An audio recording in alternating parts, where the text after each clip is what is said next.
Welcome everybody. Thank you for coming along. It's such a gloomy day outside. I'm sure we'll have a much brighter, cheerier weather climate within this room compared to outside. I'm Kerry Unsworth. I'm a professor here in the Management Division. I'm the head of the Management Division at Leeds University Business School here. And it's my job to welcome you here today, to thank you for coming. This is a fantastic talk that we've got ahead of us. We've got Simone Hayward from Marks and Spencer's, the Global Head of Talent, and Professor Cathy Cassell, the Dean of the Business School at the University of Birmingham. And today's seminar is to celebrate National Inclusion Week. It's one of those weeks that is maybe on your calendars but may disappear a little bit, so we thought that it was really important that we highlight it. In the Management Division we have three values. We do work that's challenging, and we are challenging, relevant and meaningful. And to me the seminar embodies all three of those. It's challenging, which is unfortunate because it's 2017 and ideally talking about inclusion, talking about diversity shouldn't be. That should just be run-of-the-mill. That should just be what happens.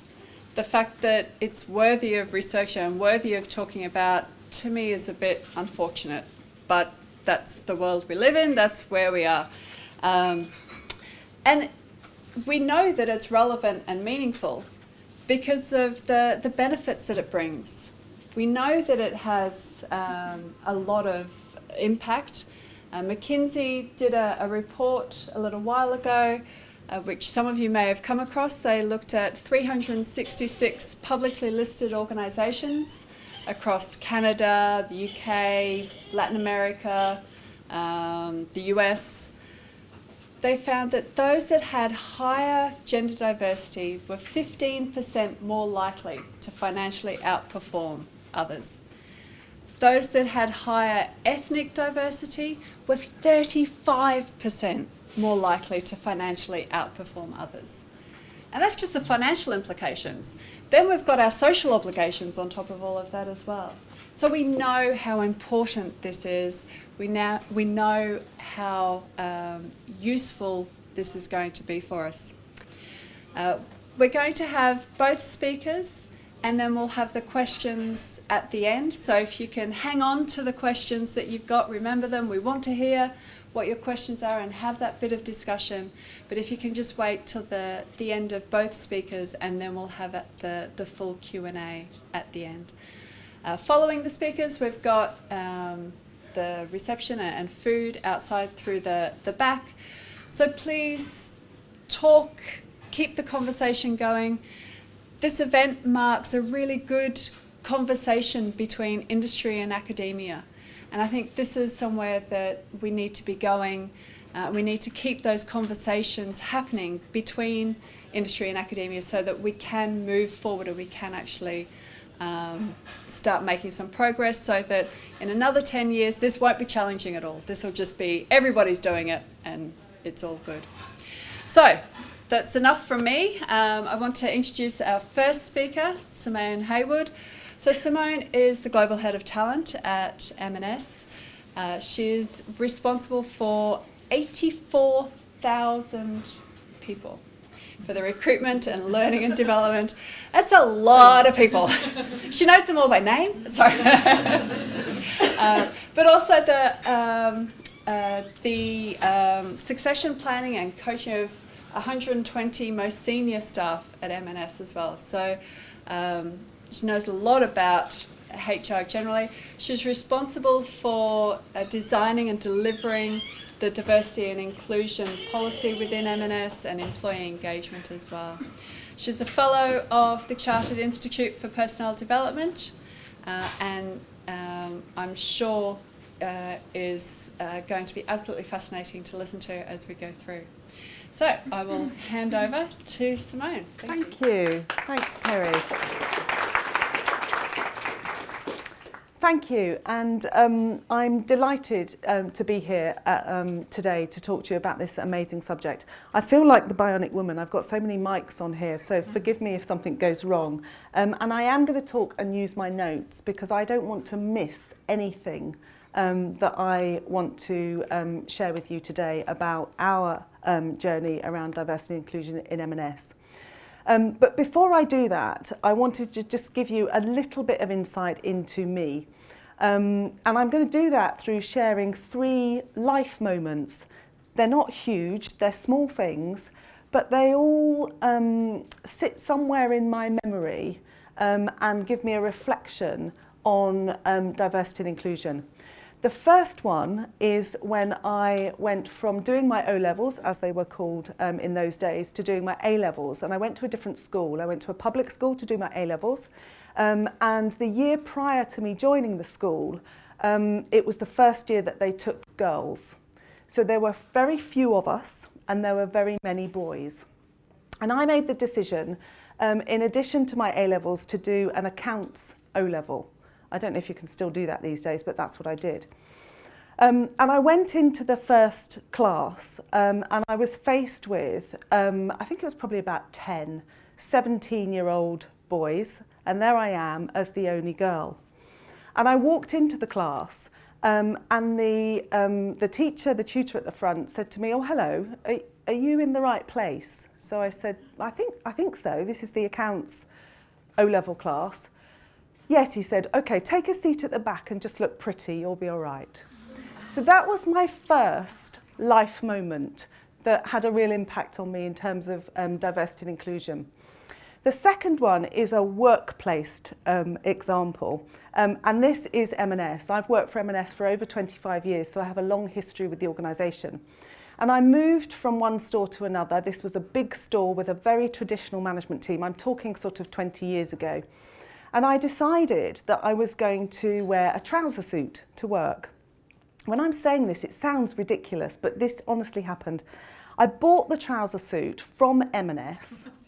I put it on. It was navy blue, terribly traditional, and I walked into work. And the general manager looked at me, literally up and down, and said, "What are you wearing?" So I said, "Oh, I'm wearing our new trouser suit from the workwear. It's you know, I'm thinking this looks great." "I'm not sure that's appropriate," was the response I got. So that was my second life moment. Again, it seems ridiculous in this day and age, but I actually went through that. And finally, I had the amazing opportunity to have lunch with Tanni Grey-Thompson recently. So this is a moment that she shared with us, and I'm going to share it with you, and I'm sure she won't mind. You'll all know Tanni Grey-Thompson, and I don't know if any of you saw any of the Invictus Games coverage that was on the BBC last night, but it's incredible. She shared a story with me. She was at a major London train station, and she was going up to the barriers. She got out her ticket. She was about to put it through. She has a custom-made wheelchair that fits perfectly through the barriers, and she felt somebody shove her on the shoulder. And the words that came out of the individual's mouth was, "People like you can't go through here, you have to go over there." To which point she looked up and looked at the individual, who clearly didn't recognise, and it doesn't really matter. She was going to give some sort of response about, you know, "I'm an Olympian, surely I can get through here," but decided not to. But again, it's just another example of we've come a long way, but we haven't come very far in this agenda, and there is so much more to do. And the way I view that is less as a problem and more as an opportunity. And that's hopefully what you're going to that's going to resonate through the slides that I'm going to go through this afternoon. So, what am I going to cover today then? So, specifically, why is D&I important to M&S? What have we been doing to create a really inclusive culture? And I'm going to take you back on a bit of a historical journey for our organisation, because this really is part of our DNA. And again, you know, Kathy's going to talk later about the research project that we're doing. It's an amazing partnership that we've got going, and we've already had some really, really significant data coming out of the research piece of work. So there's lots to share from that as well. So why is it important? Data. When you're in an organisation, when you're trying to do anything these days, data is clearly critical. So I'm just going to run through some of this. The UK population, we all know, is diverse, and this diversity is increasing. By 2033, around 5% of the population will be over 85. And it's estimated that between 20 and 30% of the population will be from an ethnic minority background by 2050. And as a retailer, what's critical also is to think about the spending power of the various different demographics. The grey pound is worth 320 billion. The purple pound, disabled, is worth 212 billion. And the pink pound is worth 6 billion. As Kerry said, as a business, we employ 80,000 people. We have 979 stores in the UK and a further 400 stores in our international business.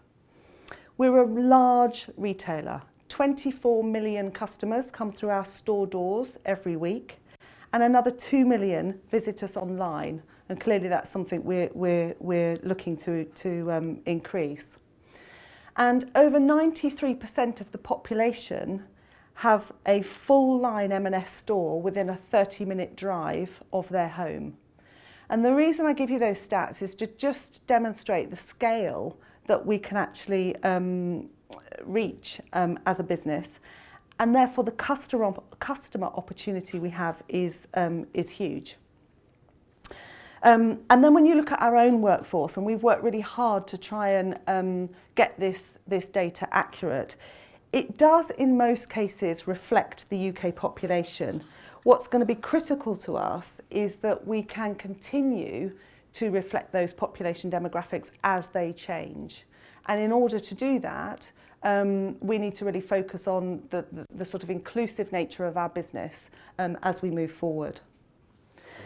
So the second reason that D&I is important, and clearly this is desperately close to my heart, is about talent. We need to attract the best talent, the best people. We want them working for M&S. And these people come from all walks of life everywhere, and they're all part of a potential talent pool. And we can really only best attract these individuals if we ourselves are an inclusive employer, and we give off that vibe. Once we have diverse talent, there's loads of research that Kerry has touched on already, that teams that are made up of diverse individuals are much better at decision making. Homogenous groups are blind to what they can't see. Mixed groups generate much better decisions and are much better at problem solving and working productively. Innovation, again, it's one of our core values and true to our heart. And diverse teams, again, are far more innovative. Companies with diverse leaders are 45% more likely to increase market share and 70% more likely to capture new markets. And culture's critical here too. If we don't have a speak up culture, we won't take advantage of the fact that in those cultures, people are 3.5 times more likely to contribute to their full potential, which is clearly from a talent perspective what I particularly am interested in. Companies that lack diverse leadership, women, LGBT and ethnic minorities are less likely to gain buy-in for their ideas. So these diverse teams are higher performing, but there is a challenge that goes with that. They're generally more difficult to manage, and therefore our ability to manage conflict in a positive way is critical. So there's a leadership play on how we move this agenda forward. It makes business sense. There's no doubt about it. The McKinsey data that Kerry's referred to, and gender diversity, EBITDA, is likely to improve by 3.5 percentage points. So the commercial case is clear. It's how we actually then translate that into actionable and implementable strategies that are relevant to the organisation.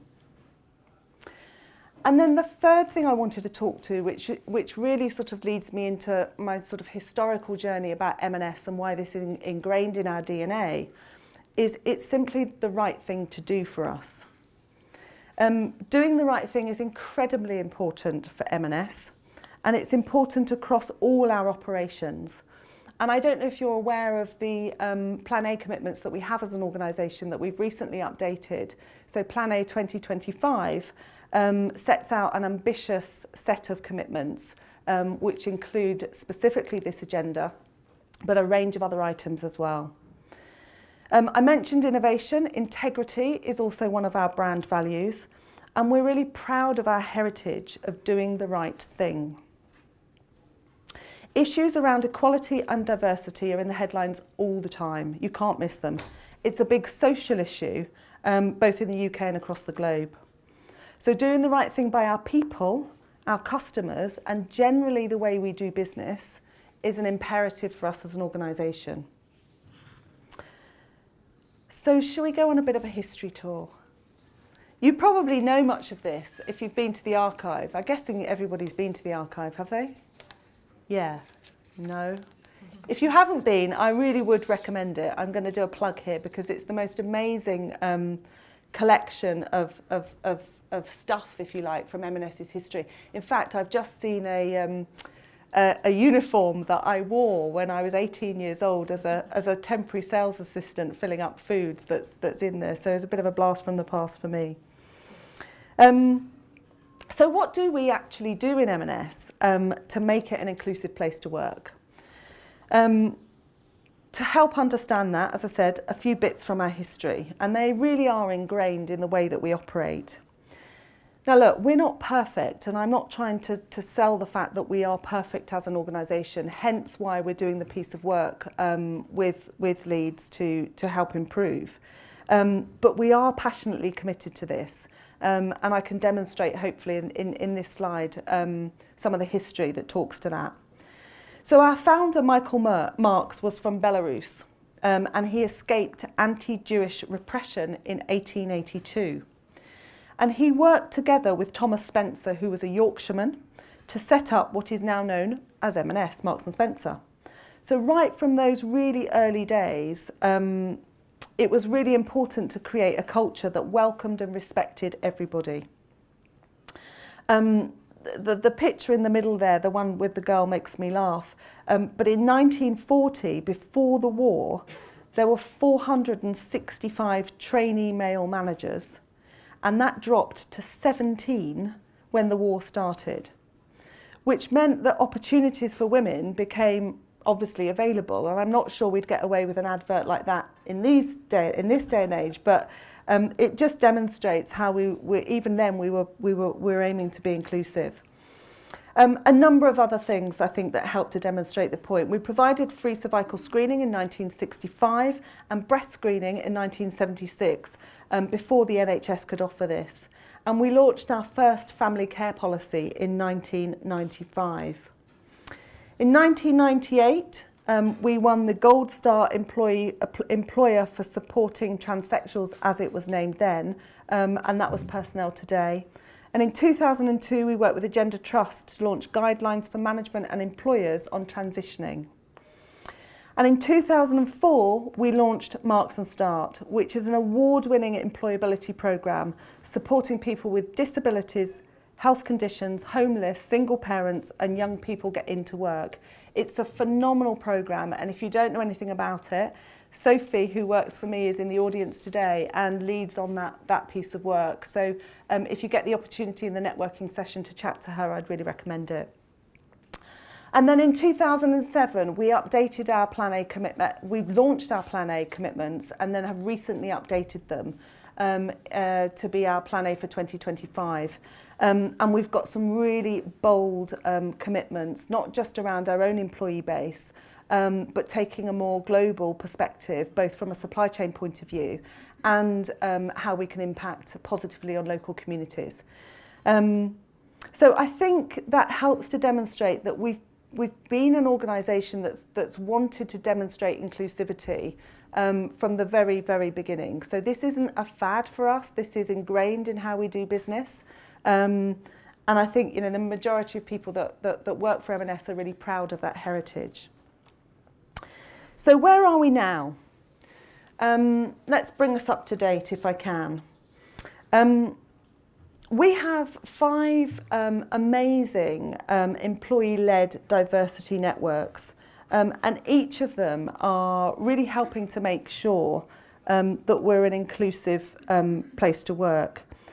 It's important to say, though, that the networks are open to everybody, and the collective aim is to affect not just the minority, but the majority, to better understand inclusion in the workplace. The networks have over 2,500 members. They've helped influence a huge range of staff across the organisation.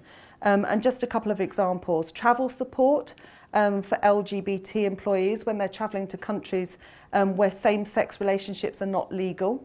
That's a difficult thing, and as an international organisation, something we obviously need to be mindful of. They've helped us write our policy for supporting transgender employees, uniform policy for employees who identify as non-binary, and we've introduced female mentoring.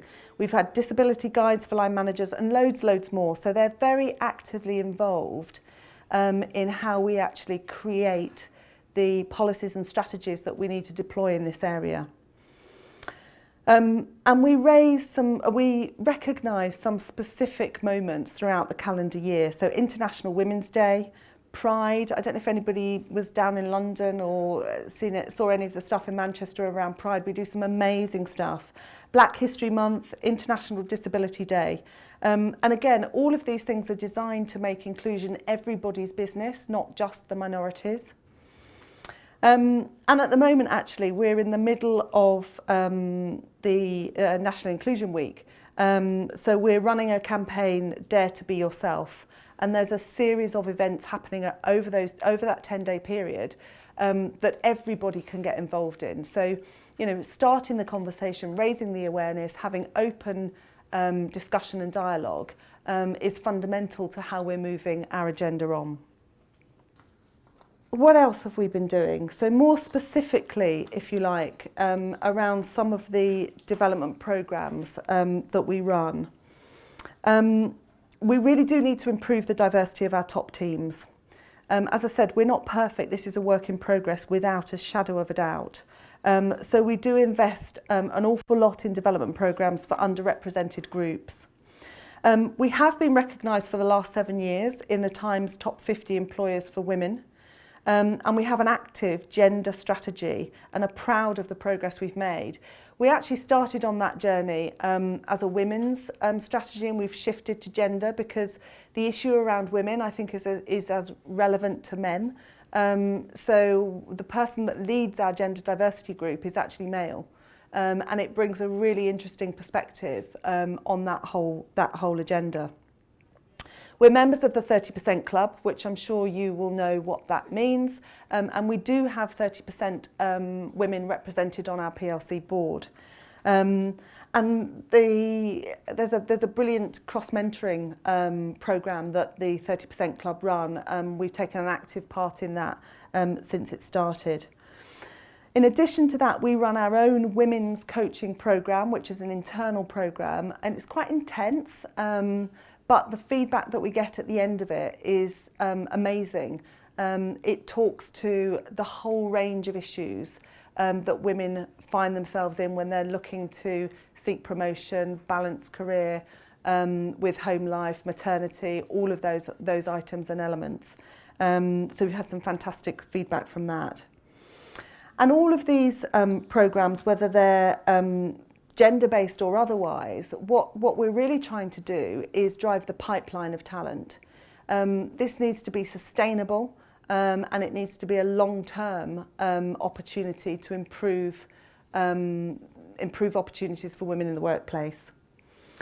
And then from a BAME point of view, we've got a long way to go on BAME, and to help that, we've introduced mentoring circles. And that's a cross-business programme as well.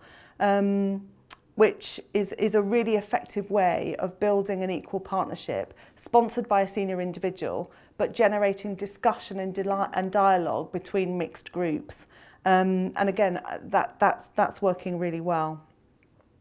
And we host throughout the year a variety of specific seminars, which again are open to all, but they raise and challenge some of the specific questions around protected categories, again, so that we're raising the conversation. So just a few examples. But we also recognise it's not fixing the minority, as I said. This is an issue for the majority. And it's how we actually build those bridges between groups and get an equal dialogue in play that will really help us to move forward. We haven't done unconscious bias training across the organisation, but we're thinking about it. And inclusive leadership for our top 120, again, is something that we're considering. So we're by no means at the end of this journey.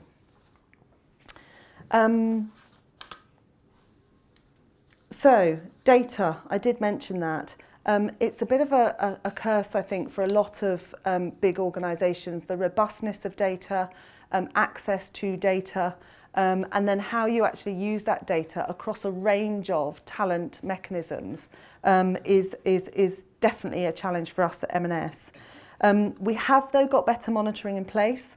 We're now able to view our engagement scores by diversity and discuss our talent data through a diversity lens. And making those connections between employee engagement and talent is a critical part of this journey.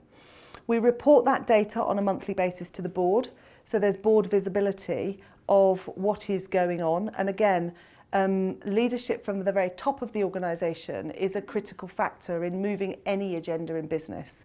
So it's really, really important we're presenting information in a way that is accessible and drives action. We also report externally through Stonewall, the Stonewall Equality Index and the Times Top 50, as I said, Employers for Women. And obviously we will be needing to report on our gender pay gap along with most other UK employers. And as part of our Plan A commitment that I referred to previously, we've got some really clear commitments to reducing the non-demographic pay gap. And equally, and I think, I don't know if PwC are in the room, but I think PwC have published their pay demographics by ethnicity as well. And that will be something that we're looking to do from a commitment point of view. So it's not all about numbers, but it is critical. And getting that robust data set that we can talk to is a key part of how we move this strategy forward. I think that's probably it in terms of the data and the specific lens on M&S. I'm going to hand over to Kathy to talk much more about the detailed piece of work that we're doing. But I have to say the research, even in the short space that we've embarked on it, has been really helpful.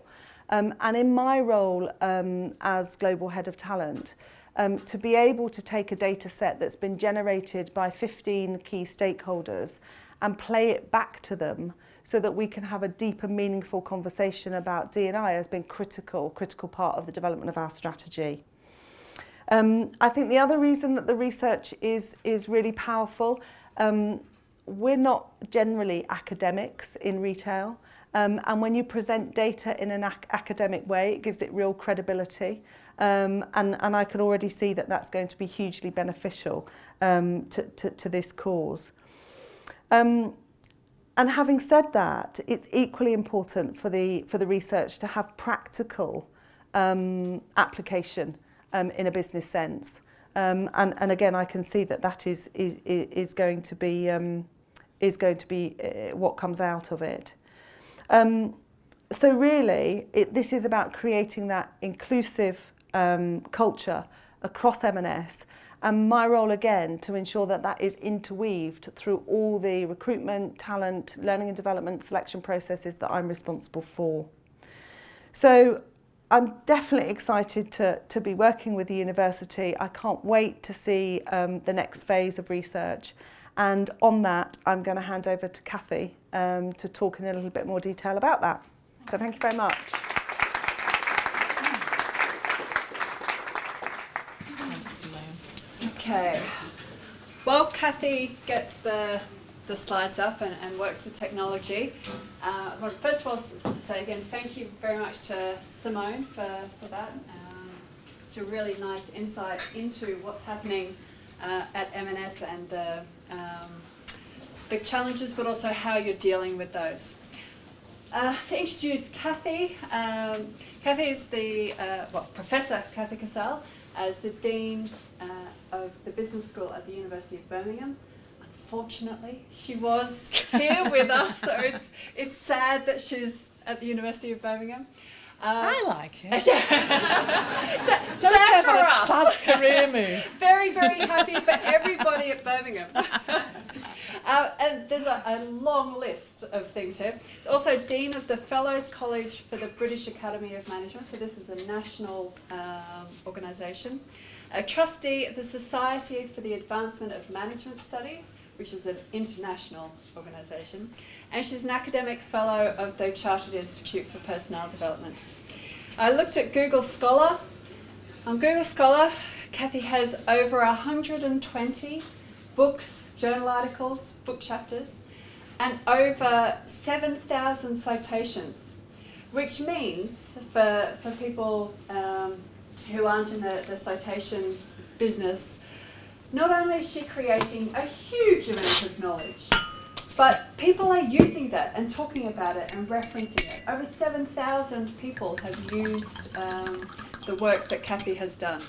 So it's fantastic that she can be here and talk to us about this research and impart her expertise and knowledge to us mere mortals. So thank you, Kathy. Thank you, Kerry.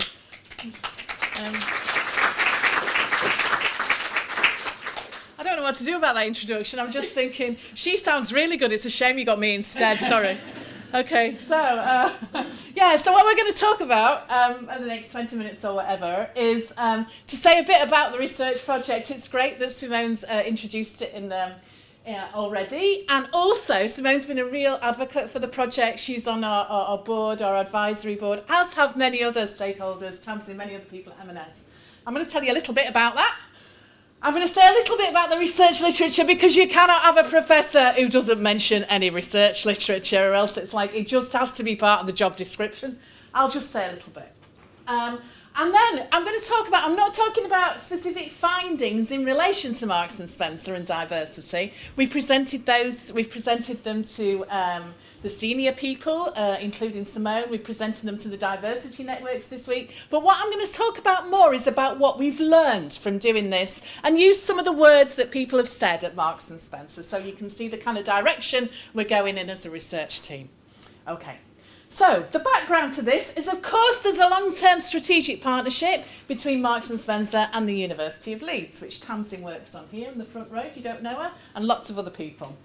And, of course, Marks & Spencer started in Leeds, and it's interesting because you cannot do work without Marks & Spencer without getting really interested in the history. So it's really good to go to the archives, because there is so much rich interest around the culture.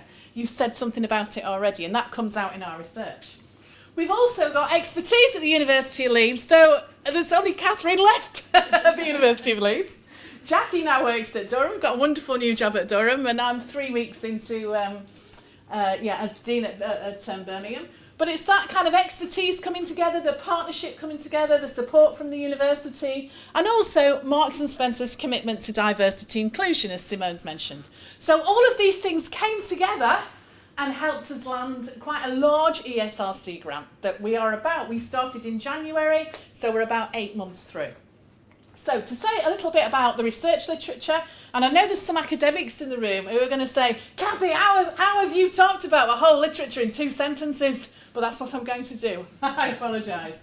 So if you look at, people have been talking about diversity and inclusion for 60, 70 years in the literature.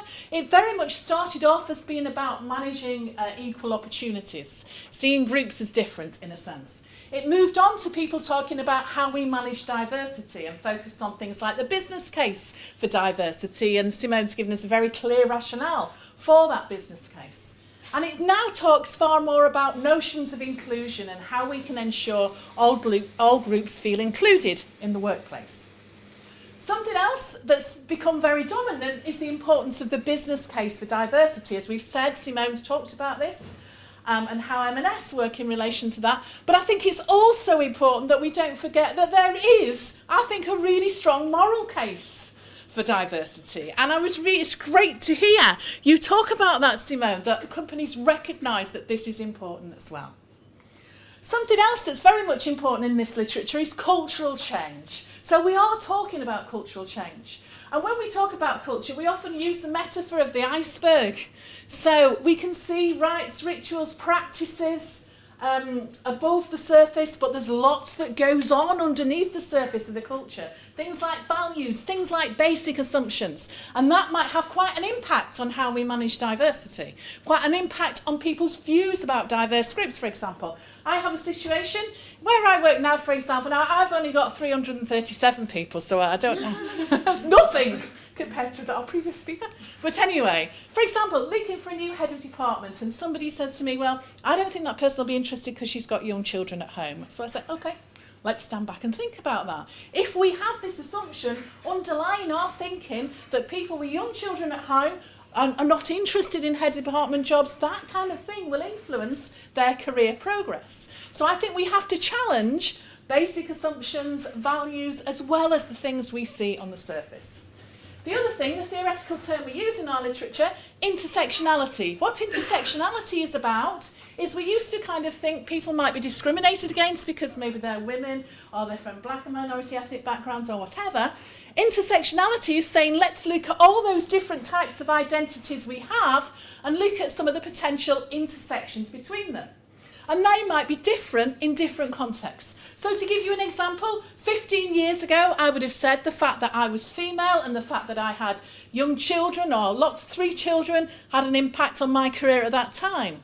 Now, having children doesn't really bother me, and I still love them, obviously, but they don't kind of impact as much on my career progression as they did. Maybe there are other things I notice now, to keep secret within this room. I notice when I'm around a dinner table at work in the evening and people, when I feel excluded, is when people start talking about their Oxbridge colleges that they went to, which perhaps says something about the kind of circles that I'm mixing in. But anyway, so the idea is, there are different aspects of how we feel diverse, and they might work differently in different contexts. So, let me tell you a bit about the project. Our overall theme is about how we develop a diverse and inclusive workforce. We've got 4 objectives. The first one is to think about inclusivity and retention. So do people feel that they're included at M&S? And how do those perceptions impact on how they work there and how the company is successful in retaining them or otherwise? We're interested in career success. What does it feel to be successful at M&S? How do you define success at M&S? Which can be quite different from how you might define success if you work in a university, for example. We're interested in career development and promotion. So we've asked people about their career stories. We've asked them to tell us about their experiences of promotion, etc. And we're interested in this intersectionality between different characteristics. So, in terms of, this is the team. I have to put you there, as we're all moving all the time. We do have some people at Leeds. I'm all at the bottom here. Oh no, the husband's come to Birmingham with me. Anyway, that's the team. I forgot. So, I put this picture up, not just because we're all very nice, but also to say to you, people who work in the team are here. So, over lunch, if you want to talk to people about more detail about the project. Now, this is our project method. For any academics in the audience, this is a lot of work. And when I tell you how much work we have done since January, you will be well impressed. So, 15 key stakeholder interviews, as Simone said. We've talked to all of the senior team at Marks & Spencer who have been incredibly forward with their open, wonderful with their time. We've done a staff survey of over 900 staff in all the different regions of the country. We've done 75 in-depth qualitative interviews with staff, again, all over Marks & Spencer's. And we're just about to start observation and shadowing 3 weeks, 1 week for each of our postdoc researchers of key staff in M&S. Now that is a lot of work to do, and the exciting thing is we've got to do it all again next year, because this is a longitudinal study and we're looking at change. So that's the overall methodology. What I'm going to talk about is just some little things that we've learnt so far that have come out of this that I think might be useful for people interested in diversity more generally. One of the things we've learned so far, which is exactly what Simone said, is that diversity strategy needs to be led from the top, but also owned by leaders throughout the company. Now, all those people working at the University of Leeds, one of the brilliant things, amongst many things, of course, about Leeds, and just to mention Birmingham's brilliant too, one of the great things about Leeds is that diversity and inclusion, a wonderful group of people here working in that area, but the committee is chaired by the Vice-Chancellor of the Diversity and Inclusion Committee. Very clear message that is important in this organisation. And also people recognised it was important in M&S. The critical success will come from our leaders and managers driving it on their own business areas on a day-to-day basis. Now this is not taken away from saying we also need a bottom-up approach. Everybody, in a sense, needs to have responsibility for diversity. And I think we've given the stakeholder report back to the top team, and as you said, Simone, it's great to hear that things are already changing. We had a whole series of recommendations there as a result of some of the things we've suggested, which is great. We've also learnt that embracing diversity means we all need to think differently, and sometimes I think we have to challenge ourselves, which is why I quite like the idea of unconscious bias training, because it does make you challenge your own biases. I'll give you an example of a quote from somebody very senior in M&S, and I'll read this out to you, although it's there as well. I think we've still got perception and bias to work through, and I include myself in that very, very honestly, quite humbly. I was thinking about a very talented store manager that I worked with who went off to have a family, but wanted to progress her career and wanted to come back and run one of my top stores, but wanted to do it on 3 days, 4 days, or job share. And I'm ashamed to say it, I really value this individual's contribution, could see the talent, but I was locked in. I can't see how I can make that happen, was my immediate reaction. I think in truth there's a fair bit of this still going on. My immediate reaction was reasons why it wouldn't work, rather than a starting point of how can I make this work. Now what I really like about this quote is not just that this kind of encapsulates some of the dilemmas we have. If we're managing large areas of activity, we need to start thinking differently in order to encourage diverse groups in the workplace. And I also really like this quote because it gives you an example of how open Marks and Spencer colleagues were with us and are still being with us in terms of saying, you know, actually I feel really humble saying this to you, but actually this is what I did, you know. So I think that's quite interesting. So I think we all need to perhaps challenge ourselves and our own assumptions. Something else we learnt is that some diverse groups may be easier to address than others. And I think a lot of people working in the diversity field would agree with this, that perhaps we've achieved quite a lot of things in relation to women, as Marks and Spencer would say, or LBGT, etc. But, for example, I think there's been quite a bit of movement in the last year or two around gender diversity, LGBT inclusion. We've done some work on BME. But that one's been harder. It's a harder topic for people to feel comfortable talking about, probably generally, not just within M&S. So maybe there are some differences that people don't feel as comfortable talking about, and it's not as straightforward about how we address some of the issues around these kind of differences. So that's something else we've learnt. Not all diverse groups are equal, as we would expect. Something else we've learnt is we need to think about different cultures, subcultures, and intersections. So, for example, if we think about, these are different in different organisations. So if we're thinking about diversity, how to address diversity issues, we very much need to understand what different intersectionalities are important within a particular culture. If we take an example of some of the people we've interviewed, people in M&S will tell you there's a very different culture between the head office and in the stores. And stores might be different in different regions. So there might be different diversity challenges within those regions. They also said in the particular piece of pilot work, before we started this project, Catherine and Jackie and Paula Birkinshaw were involved in a piece of pilot work for M&S. And they very much found something that came out of that there was issues around progression of older workers, particularly older female workers. So there we have the intersection of age and gender, and that was seen to be a particular issue of M&S. So women over the age of 55 or whatever, I don't know how you define old, women over the age of 75. Now that's really interesting because when we stood up with the group earlier in the week at M&S, I said, you know, it's fantastic working in a university because it is one occupation, very rare nowadays, where you get better as you get older. So people think you know more and you're cleverer and you read more and you write more as you get older. So it's very different from our kind of environment. So we need to think, whatever context you're in, about how those different characteristics might work together. Now, sometimes it's difficult to prioritise diversity. If you've got fast-moving retail organisations, whatever resources you have, we need resources. That can be difficult. There's a quote here from somebody, again, very senior at M&S, to give us an illustration of this. Again, we have the culture and the heritage. I would describe it as a culture driven from the pride in the heritage, where the behaviour is primarily around weekly trading. So it's very short-term thinking, but in some respects, almost a prisoner to the past. And that's because we've got this great heritage, we're Marks and Spencer, we've got this fantastic brand, we're busy trying to work out what happened in the trading figures last week, because we live week by week on the trading figures, and there's no capacity, there's no time to think. So sometimes issues like diversity, which we think are important, might take second place to other priorities in whatever commercial environment we're working in. Now, this is a really interesting one. One of the things that's come up from our research is that right from board level all the way through the organisation, the people we've talked to, is people have talked about mental health as a diversity issue. Now, I've not found hardly... now, there's very little literature that addresses this as a diversity issue. It's not, I suppose, not in relation to disability. I guess it's not a kind of protected characteristic.